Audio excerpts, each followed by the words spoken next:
या सरकारने आणीबाणी लादलेलीच आहे। फक्त त्या आणीबाणीला अमृतकाल असं ते नाव देत आहे।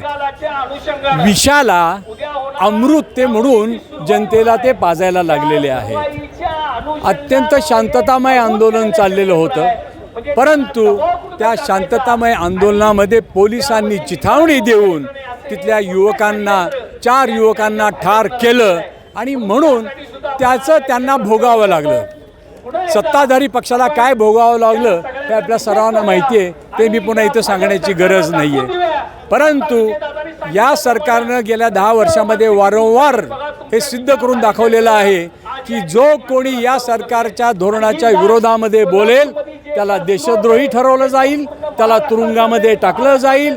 आज महाराष्ट्रामध्ये 2018 साली 1 जानेवारी भीमा कोरेगाव इथे झालेला जो काही प्रकार आहे त्याच्याशी काही संबंध नसलेल्या 16 जणांना तुरुंगात टाकलं आणि त्यांच्यावरती खटला दाखल न करता न चालवता आज देखील ते तुरुंगामध्ये आहेत। 7 वर्ष विना खटल्याचे तुरुंगामध्ये आहेत। महाराष्ट्रामध्ये या देवाभाऊ स्वतःला म्हणतो त्याच्या नेतृत्वाखाली आणीबाणीच आहे आणि या आणीबाणीच्या विरुद्ध जनतेला एक ना एक दिवस उठून लढाई करावी लागेल।